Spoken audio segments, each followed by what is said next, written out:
بسم اللہ الرحمن الرحیم اللہم صلی علی سیدنا مولانا محمد وعلی آلہ واصحابہ وازواجہ وذریاتہ واہل بیتہ اجمعین۔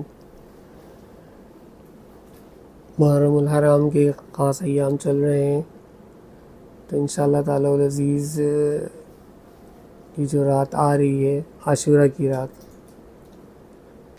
تو 9 تاریخ کو مغرب کی نماز کے بعد سے لے کے اور عاشورہ کی عصر سے پہلے تک چند اعمال ایسے ہیں کہ وہ کر کے اگر اصالِ ثواب کیا جائے تو اس کے بے انتہا فوائد ہوتے ہیں، اور صرف ایک دن کا عمل ہے، کوئی زیادہ لمبے چوڑے معاملات نہیں ہیں، اور یقینی طور پہ سب کے یہاں اصالِ ثواب ہوتا ہے، فاتحہ ہوتی ہے، تو اگر آپ یہ کر لیں تو روزہ بھی ہوتا ہے 9 اور 10 کا، تو کسی یہ بھی نہیں ہوتا کہ انسان کو کوئی ترک جلالی یا ترک جمالی کرنا پڑے، تو اس کی بھی زحمت نہیں ہوتی ہے۔ تو انتہائی آسان چیزیں ہیں۔ سب سے پہلے ہے سورہ ناس، کہ اگر سورہ ناس کو جو ہے وہ 313 مرتبہ پڑھ لیا جائے اس دوران میں، کہ 9 کی مغرب کے بعد سے لے کے اور 10 کی عصر سے پہلے تک، تو اس کی زکوٰۃ ادا ہو جائے گی، اور روزانہ پھر اس کو 7 مرتبہ اپنے معمول میں رکھیں، تو انشاءاللہ تعالی العزیز انسان جو ہے وہ بہت سی بلیات سے، مصیبتوں سے، پریشانیوں سے، جادو سے، اثرات سے محفوظ رہتا ہے۔ تو یہ تو ایسی آسان چیز ہے کہ جو آپ اپنے بچوں کو بھی کرا سکتے ہیں، اور کرانی چاہیے۔ جو بالغ بچے ہیں جو نماز کی پابندی کرتے ہیں ان کو یہ کرانی چاہیے۔ اس کے بعد ہے سورہ فاتحہ۔ سورہ فاتحہ جو ہے وہ حاجات کے حوالے سے اور اس کے علاوہ جو ہے بیماریوں کے حوالے سے، شفا کے حوالے سے بہت امپورٹنٹ ہے، تو اس کی تعداد ہے 127 مرتبہ، تو اس کو 127 مرتبہ جو ہے وہ آپ پڑھ لیجئے اسی دوران میں، 9 اور 10 کی درمیانی شب میں یا دن میں انشاءاللہ تعالی العزیز۔ تو اس کے بعد جو ہے وہ سورہ فاتحہ کی جو ہے آپ مدائمت میں جو ہے وہ 7 مرتبہ اگر روزانہ رکھتے ہیں تو انشاءاللہ تعالی العزیز آپ کو صحت کے حوالے سے بھی اور حاجات کے حوالے سے بھی انشاءاللہ اس سے فائدہ پہنچے گا۔ پھر اس کے اندر ہے سورہ یاسین۔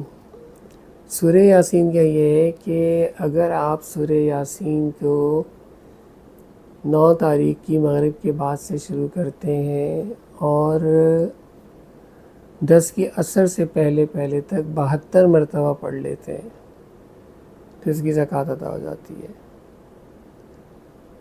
اور پھر اس کے بعد جو ہے آپ خاص طور سے اہتمام کر کے اور اصالِ ثواب کریں، فاتحہ کریں، 72 شہداء اکرام کا، اسیران کربلا کا، شہیدان کربلا کا، تو فاتحہ سب کے یہاں ہوتی ہے تقریباً، تو اس کا ثواب بھی بہت ملے گا، اجر بھی بہت ملے گا، زکوٰۃ بھی ادا ہو جائے گی۔ اس کے بعد روزانہ سورہ یاسین جو ہے وہ اپنے معمول میں رکھیے۔